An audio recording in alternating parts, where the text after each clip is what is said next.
Hello everyone. आज हम start करने वाले हैं एक्सरसाइज 12.3 का क्वेश्चन नंबर 8। क्वेश्चन नंबर 8 में हमारा देखिए फिगर दिया गया है और इस फिगर में हमारा जो आंतरिक भाग में जो हमारा ये एक समांतर रेखा है, एक ये समांतर रेखा है। तो इस समांतर रेखा की जो लंबाई हमारी दी गई है 106 मीटर और इनके बीच जो समांतर रेखा है इनके बीच की दूरी 60 मीटर दी गई है और ये हमारा एक पथ है। ये जहां पर हमने छायांकित किया है ये हमारा पथ है, रास्ता है, ट्रैक है। ठीक, इसकी जो चौड़ाई दी गई है ना वो दी गई है 10 मीटर। तो इसमें जो इसकी चौड़ाई दी गई है 10 मीटर दी गई है। तो हमसे इस क्वेश्चन में ना दो पार्ट पूछा है। पहला पार्ट में पूछा गया है पथ के आंतरिक किनारों के अनुदिश एक चक्कर पूरा लगाने में चली गई दूरी। दूसरा है पथ का क्षेत्रफल ज्ञात कीजिए। तो हम सबसे पहले पथ का क्षेत्रफल निकालेंगे, यानी सेकेंड पार्ट को सॉल्व करेंगे, उसके बाद फर्स्ट पार्ट को सॉल्व करेंगे। तो अगर आप लोग देखेंगे पथ कहाँ कहाँ पर है, एक पथ देखिए हमारा यहाँ है, यहाँ से मतलब यहाँ तक पूरा हमारा पथ है ना। तो मैं क्या कर देता हूँ, इसको डिवाइड कर देता हूँ। पहले इस वाले पार्ट को मैं ऐसे कर देता हूँ, इस वाले पार्ट को मैं डिवाइड कर देता हूँ। जैसे यहाँ पर देखिए, पहले इस वाले पार्ट को मैं डिवाइड कर दूंगा, मतलब पहले इस वाले पार्ट का मैं एरिया निकालूंगा। यहाँ कितना है इसका लंबाई 106 मीटर और चौड़ाई 10 मीटर। ठीक, और देखिए फिर इसका क्षेत्रफल निकालूंगा। ये भी हमारा क्या है, आयत है, इसका क्षेत्रफल निकालूंगा।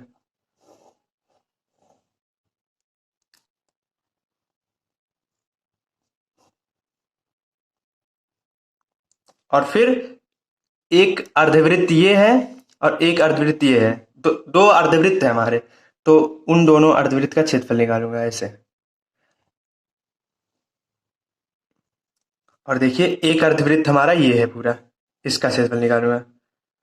देखिए मैं फिगर को काट काट के बता रहा हूँ, सारे फिगर को मैं अलग अलग करके बता रहा हूँ, इसलिए अभी इसे आपको इजीली समझ में आ सके कि हम पथ का क्षेत्रफल क्यों निकाल रहे हैं, कैसे निकाल रहे हैं।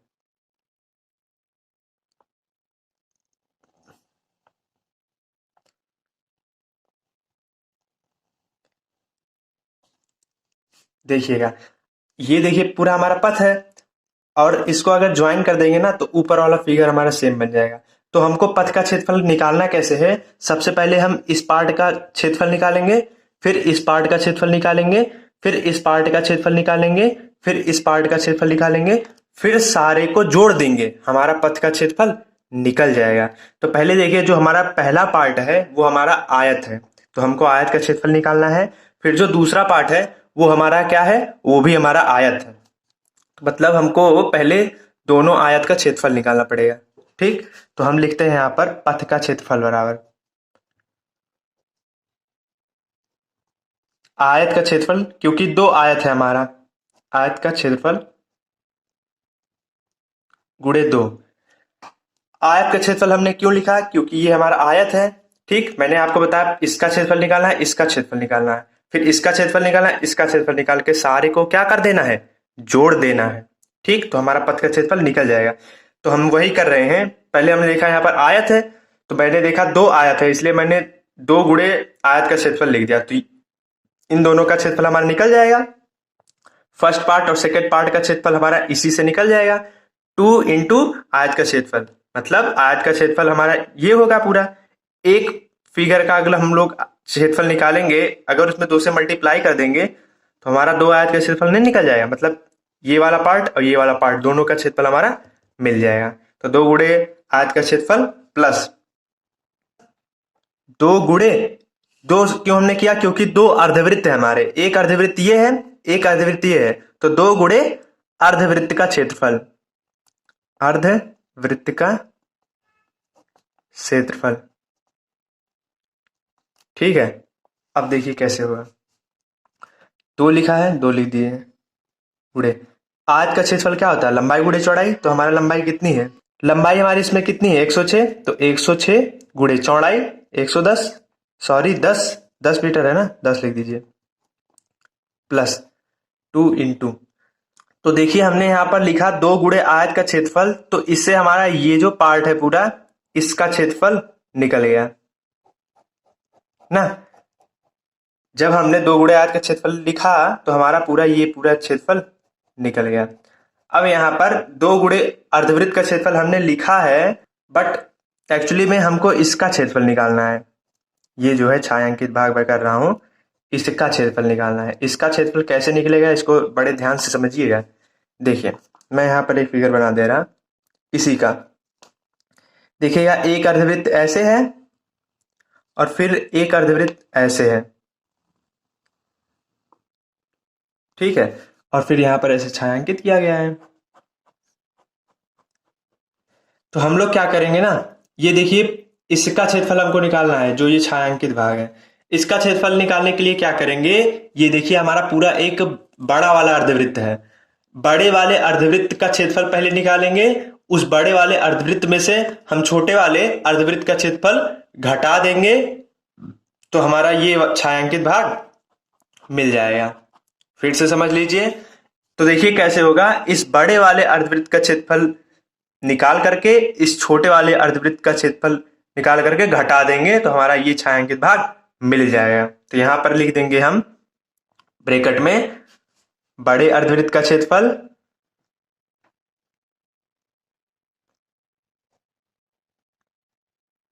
माइनस छोटे अर्धवृत्त का क्षेत्रफल।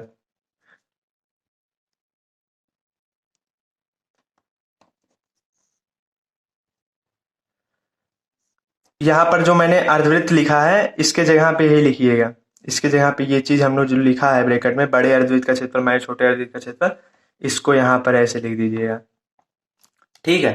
अब देखिए कैसे होगा, अब इसको कर दीजिए मल्टीप्लाई, हमारा आ जाएगा 10 60।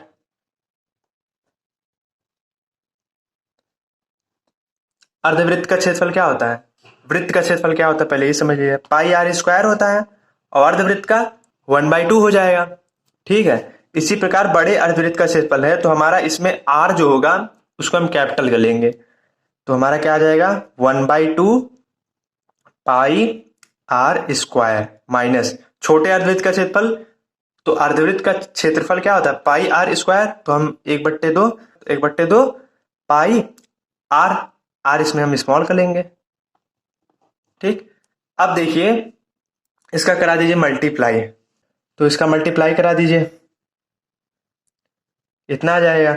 अगर आप लोग ध्यान से देखेंगे तो 1/2 और पाई दोनों में कॉमन है, यहां पर भी, तो हम कॉमन निकाल लेते हैं, 1/2 पाई कॉमन, और यहां पर बचा है R square minus small r square, ये कट गया हमारा, ठीक है।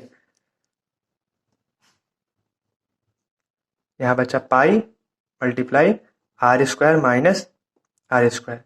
अब ध्यान से देखिएगा, कैपिटल आर मीन बड़े अर्धवृत्त का त्रिज्या और स्मॉल आर मीन छोटे अर्धवृत्त का त्रिज्या।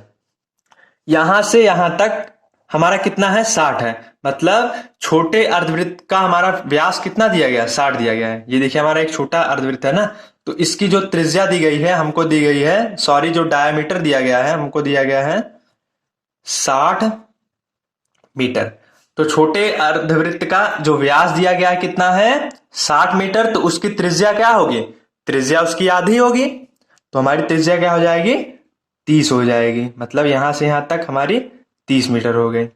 तो छोटे अर्धवृत्त की त्रिज्या हमारी कितनी हो गई 30 हो गई। अब हमको बड़े अर्धवृत्त का त्रिज्या निकालना है, कैसे निकालना है इसको समझिएगा। यहां से यहां तक देखिए 60 है, और यहां से यहां तक 10 है, और यहां से यहां तक 10 है, क्योंकि इसके बीच जो चौड़ाई है ना 10 मीटर है, क्वेश्चन में दिया गया है, तो ये पूरा हमारा 10 मीटर है, ये भी हमारा 10 मीटर है, और ये पूरा हमारा 60 है, तो 60 10 70 और एक 80। फिर से इस बड़े वाले अर्धवृत्त का त्रिज्या हम कैसे निकालेंगे इसको समझिए। यहां से यहां तक 60 है, क्योंकि हमारा क्वेश्चन में दिया गया है, यहां से यहां तक 60 है, और यहां से यहां तक 10 दिया गया है क्वेश्चन में, पथ की चौड़ाई जो है हमारी 10 दी गई है, तो 60 और 10 70 और 70, और यहां पर भी कितना है 10, 80 हो जाएगा। तो बड़े वाले वृत्त की व्यास जो हो गई ना, ये बड़ा वाला अर्धवृत्त है, इसका जो हमारा व्यास है वो हमारा कितना है, यहां से यहां तक कितना है, यहां से यहां तक हमारा व्यास जो है यहां से यहां तक 60, यहां 70 और यहां पर 80, तो बड़े वाले अर्धवृत्त का हमारा व्यास जो है ना वो हो गया है 80। तो त्रिज्या कितनी होगी, त्रिज्या हमारी क्या होती है आधी होती है व्यास की, तो यहाँ पर हमारा यहाँ से यहाँ तक कितना हो जाएगा, 40 हो जाएगा, 40 मीटर। अब हम यहाँ फॉर्मूले में पुट कर देंगे, हमारा आ जाएगा आंसर। अब देखिए हम वैल्यू रख देते हैं, 20 30 प्लस पाई, यहाँ पे 22/7, 22/7 गुणे कैपिटल आर का वैल्यू कितना है, मतलब बड़े अर्धवृत्त की त्रिज्या कितनी है, 40 है। तो यहाँ पर लिख दीजिए 40, 40 का स्क्वायर माइनस 30 का स्क्वायर। अब इसी को हम लोग सॉल्व करेंगे। तो 20 30 प्लस 22/7 गुणे 40 का स्क्वायर करेंगे हम लोग, आएगा 1600 माइनस 900। सॉरी, हमने एक गलती कर दिया है यहाँ पर, देखिए मल्टीप्लाई करने में हमने गलती कर दिया है। यहाँ पे आएगा, यहाँ पे 2 का गुणा जो जीरो में करेंगे 0, और 6 दूनी 12 आएगा, यहाँ पे 6 दूनी 12, और इसमें आ जाएगा 1, यहाँ पे 2, तो 21 20 आएगा, यहाँ पे 21 20। ठीक, अब इसको हम लोग सॉल्व करेंगे। तो 21 20 प्लस 22/7 गुणे इसका हम लोग घटाएंगे, हमारा आ जाएगा 700, इसको काट दीजिए, हमारा आ जाएगा 100। तो 2200 इन दोनों को जोड़ दीजिए, तो हमारा आ जाएगा 4320 मीटर, यही हो जाएगा आंसर। अब हम फर्स्ट पार्ट को सॉल्व करते हैं। फर्स्ट पार्ट में हमारा क्या कह रहा है, पथ के आंतरिक किनारों के अनुदिश एक चक्कर पूरा करने में चली गई दूरी निकालनी है हमको। तो मतलब हमारा आंतरिक भाग क्या है, आंतरिक भाग ये है पूरा, हमको इसका क्षेत्रफल निकालना है। ठीक, तो इसका क्षेत्रफल देखिए कैसे निकलेगा, इसका क्षेत्रफल हमको निकालना है केवल।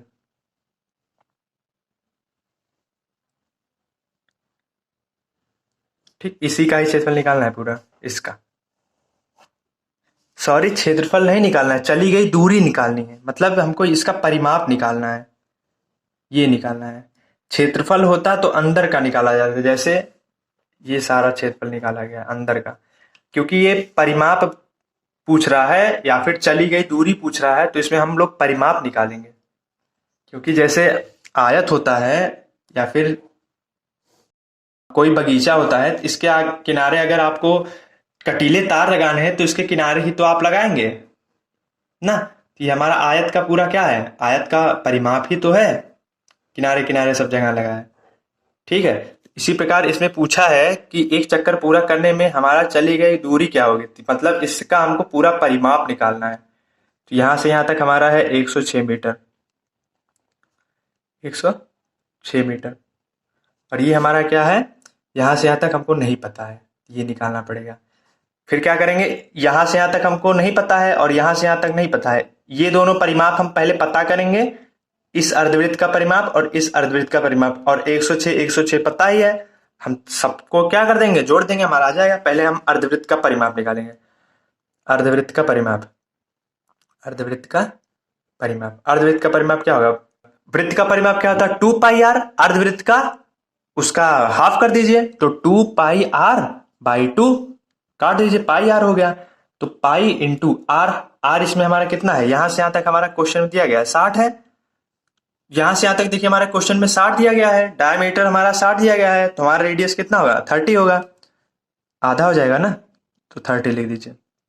तो हमारा अर्धवृत्त का परिमाप कितना आ गया, 30 पाई आ गया।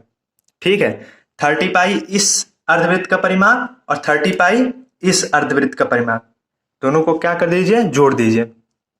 देखिएगा, जो अर्धवृत्त हमारा ये है वही तो अर्धवृत्त हमारा ये है, तो इस अर्धवृत्त का अर्ध परिमाप कितना आया है, 30 पाई आया है, और इस अर्धवृत्त का अर्ध परिमाप, सॉरी, इस अर्धवृत्त का परिमाप जो है 30 पाई आया है, इस अर्धवृत्त का परिमाप भी 30 पाई आया है। अब हम लोग लिखेंगे एक चक्कर में चली गई दूरी, एक चक्कर में चली गई दूरी, सारा जोड़ दीजिए, 106 metre, 106 metre plus 30 pi metre plus 106 metre plus 30 pi metre, 30 pi metre, 106 जोड़ दीजिए पहले, हमारा आ जाएगा इतना, और 30 पाई जोड़ दीजिए, हमारा आ जाएगा 60 पाई। ठीक, अब इसी को सॉल्व कर दीजिए। 22/7। अब इसका मल्टीप्लाई करा दीजिए, तो हमारा आ जाएगा, इन दोनों का मल्टीप्लाई जब कराएंगे उसके बाद क्या कर देंगे हम लोग, हर को बराबर कर देंगे। तो 7 का मल्टीप्लाई 1 में करा दीजिए और 7 का मल्टीप्लाई इसमें करा दीजिए। 7 दूनी 14, हासिल 1, 7 1 8 और 7 दूनी 14 प्लस 13 20, इन सबको जोड़ दीजिए, हमारा आ जाएगा 2804/7 सेंटीमीटर स्क्वायर। यहाँ पर समझ में आया, यहाँ पर हमने परिमाप निकाला है, जबकि इस वाले में हमने क्षेत्रफल निकाला है। परिमाप और क्षेत्रफल में समझ लीजिए क्या अंतर होता है। अगर जैसे आयत का यहाँ पर क्षेत्रफल की बात कर रहा है, ये हमारा आयत है और हमारा ये परिमाप है आयत का, तो देखिए दोनों में क्या अंतर होगा। अगर मैं आयत का क्षेत्रफल की बात करूं तो ये पूरा हमारा आयत का क्षेत्रफल, यहां से यहां तक पूरा हमारा आयत का क्षेत्रफल ये होगा पूरा। क्योंकि हमको इसके अंदर का ये सारा चीज पथ का क्षेत्रफल निकालना था, इसलिए मैंने यहाँ पर आयत का क्षेत्रफल निकाला है। अगर ये आयत है, आयत का क्षेत्रफल जब निकालेंगे ना, तो ये पूरा कवर जो एरिया हमने किया है, ये हमारा आयत का क्षेत्रफल है। और अगर आयत के परिमाप की बात होती है ना, तो इसके किनारे किनारे जो भी हमारे साइडें होती हैं, ये हमारी होती हैं आयत का परिमाप। मतलब ये पूरा हमारा जो डिस्टेंस है यहाँ से यहाँ तक, वो हमारा क्या है, परिमाप है। इसी तरीके से आप लोग कहेंगे कि अर्धवृत्त का परिमाप तो होता ही नहीं है, अर्धवृत्त का परिमाप आप लोगों ने सुना ही नहीं होगा। जबकि होता क्या है, हमारा वृत्त की परिधि होती है। ठीक, वृत्त की परिधि होती है ना, वृत्त की परिधि जो होती है 2πr होती है। लेकिन हम वृत्त की परिधि को वृत्त का परिमाप भी बोल सकते हैं। ठीक है, इसीलिए मैंने अर्धवृत्त का परिमाप लिखा है। तो अगर आप अर्धवृत्त का परिधि लिखना चाहते हैं तो वो भी आप लोग लिख सकते हैं। तो इसलिए मैंने यहाँ पर देखिए ये पूरी सारी दूरी निकालनी थी, तो हमने देखा यहाँ पर, यहाँ से यहाँ तक तो दूरी हमको पता है 106 मीटर, यहाँ से यहाँ तक 106 मीटर हमको पता है, यहाँ से यहाँ तक तो हमको नहीं पता है, तो इसका हम लोग पहले निकालेंगे परिमाप। इसलिए मैंने अर्धवृत्त का परिमाप निकाला, फिर यहाँ से यहाँ तक दूरी पता था, क्वेश्चन में दिया गया था। इसका भी नहीं पता था, क्योंकि जो अर्धवृत्त यहाँ पर है वही तो अर्धवृत्त यहाँ पर भी है। 30 पाई यहाँ पर है, 30 पाई यहाँ पर भी है। फिर हमने सबको क्या कर दिया, जोड़ दिया। 106 मीटर 30 पाई, 106 मीटर 30 पाई सबको जोड़ दिया, फिर हमने सिंपल कर दिया, हमारा आ गया आंसर। सॉरी, यहाँ पर मीटर में आएगा आंसर। ठीक है, 2804/7 मीटर, यही हमारा क्या होगा, आंसर।